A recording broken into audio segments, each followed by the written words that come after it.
Charles Oliveira s'est imposé sur soumission au premier round contre Justin Gaethje. Le Brésilien avait pourtant souffert face à la puissance de son adversaire, mais comme à son habitude, il a trouvé les ressources nécessaires pour pouvoir renverser la vapeur. Malheureusement, cette victoire ne changera pas la perte de sa ceinture, la faute à une pesée ratée.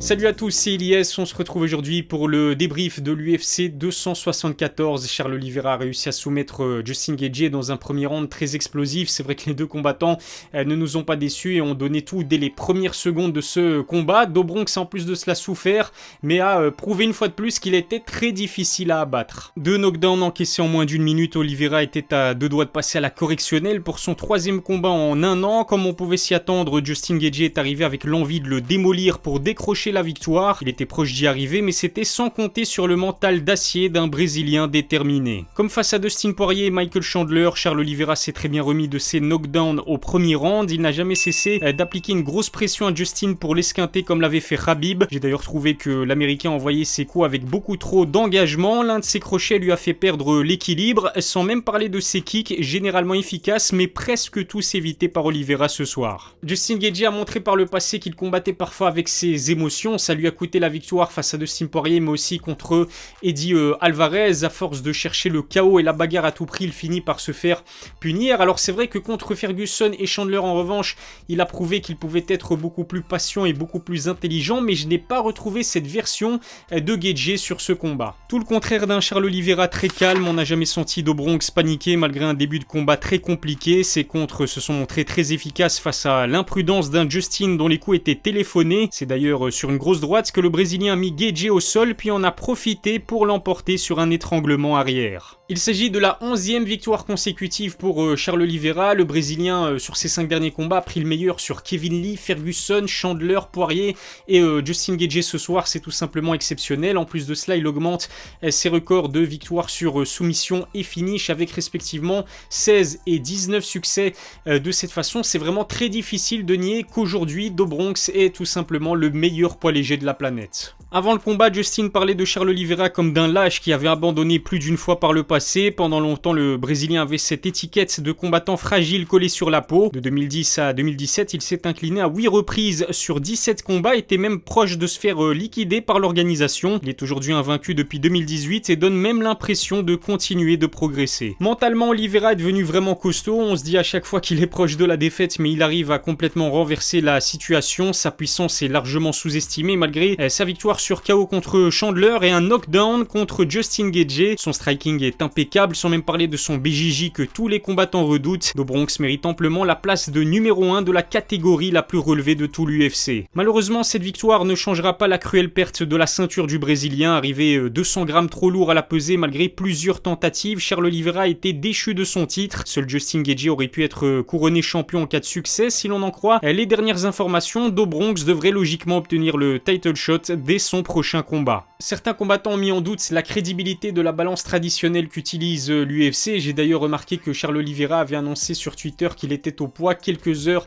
avant la pesée. Plusieurs personnes militent en fait pour que l'UFC utilise plutôt un pèse-personne digital et donc beaucoup plus précis, parce que c'est vrai que s'il y a vraiment eu erreur, la conséquence aura été désastreuse, surtout pour un combattant qui a dû batailler pour mettre enfin la main sur une ceinture. Cet épisode aurait pu aussi avoir une incidence considérable sur l'état d'esprit de Charles Oliveira. Je pense qu'il n'y a rien de pire pour un combattant que de perdre sa ceinture difficilement acquise en ratant une pesée, d'autant plus que Do Bronx était convaincu d'être au poids avant de devoir prolonger son cutting de quelques heures. Heureusement, cela ne l'a pas déstabilisé, bien au contraire. En interview, il a confié que cela ne changeait rien au fait qu'il était le champion incontesté des poids légers. Encore une preuve que le Brésilien est devenu aujourd'hui imperturbable. De son côté, c'est vraiment la douche froide pour un Justin Gaethje qui évoluait à domicile. C'est sa deuxième défaite sur soumission en autant de title shots. Après Khabib, c'est donc Charles Oliveira qui brise les rêves de titre du disciple de Trevor Wittman. Soit dit en passant, soirée cauchemardesque pour le coach, puisqu'en plus de la défaite de Gaethje, Rose Namajunas a perdu sa ceinture sur décision partagée face à Carla Esparza. Reste à savoir qui sera le prochain adversaire de Do Bronx. Le Brésilien devrait logiquement obtenir l'occasion de remettre la main sur sa ceinture au prochain combat. Personnellement, je rêve de le voir affronter son prédécesseur, à savoir Khabib. Malheureusement, il y a très peu de chances de voir le Dagestanais faire son retour dans un octogone. Retraité et multimillionnaire, Khabib n'a absolument aucun intérêt à challenger un Charles Oliveira qui aurait peut-être pu lui donner du fil à retordre. Justement, Khabib a trouvé le prochain adversaire d'Oliveira sans surprise. Le Dagestanais a pensé à son grand ami Islam Makhachev. Il suggère à l'UFC d'organiser ce combat en octobre pour le retour de l'organisation à Abu Dhabi. Mais je pense que Dana White pense plutôt à Beneil Dariush qui devait affronter Islam en 2021. En interview d'après-combat, Charles Oliveira a quant à lui déclaré qu'il était prêt à affronter n'importe qui, mais il y a un nom en particulier auquel il pense depuis un certain temps maintenant, Conor McGregor. Le Notorious a d'ailleurs confirmé la possibilité d'un tel combat à l'avenir. Le souci, c'est que l'Irlandais ne souhaite plus combattre chez les poids légers, affaire à suivre. Il y a un autre combattant qui a call-out McGregor à l'issue de sa victoire, c'est Michael Chandler.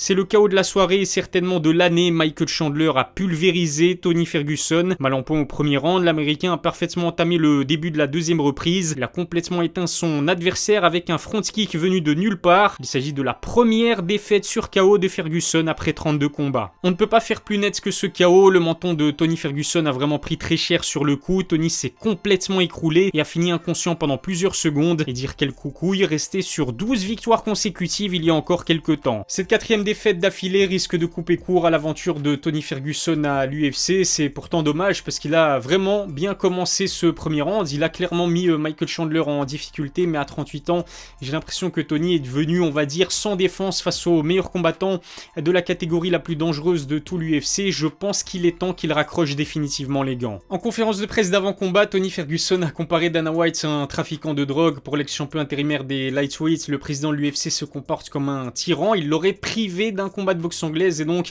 d'un gros chèque. En plus de cela, Tony Ferguson a milité pour la mise en place d'une assurance santé pour les combattants. Bref, des déclarations fracassantes qui, combinées à cette quatrième défaite, risquent de lui coûter sa place dans l'organisation. En ce qui concerne Michael Chandler, cette deuxième victoire à l'UFC devrait lui faire beaucoup de bien puisque malgré ses deux défaites face à Oliveira et Gaethje, il faut dire que le transfuge du Bellator ne déçoit absolument jamais. Il donne du spectacle à chacun de ses combats. Il ne refuse aucun challenge, raison pour laquelle Dana White l'apprécie tellement. Je ne serais vraiment pas étonné de le voir affronter Conor McGregor chez les poids welter dès son prochain combat comme il rêve de le faire. Le Notorious a lui-même confirmé qu'un tel combat pourrait se faire. Il y a encore plus de chances que cela se passe puisque Chandler a directement proposé de monter chez les poids welter. Devenu énorme physiquement, Conor rechigne logiquement à devoir passer par un gros cutting pour évoluer chez les poids légers. Tout bénef pour un Michael Chandler dont le style couplé à celui de McGregor pourrait donner lieu à une opposition légendaire. Voilà pour mon débrief de l'UFC 274. Dites-moi ce que vous avez pensé de cet événement et de ces deux combats en particulier dans la barre des commentaires. Je vous remercie de m'avoir suivi. Je vous donne rendez-vous très vite pour une nouvelle vidéo. D'ici là, prenez soin de vous.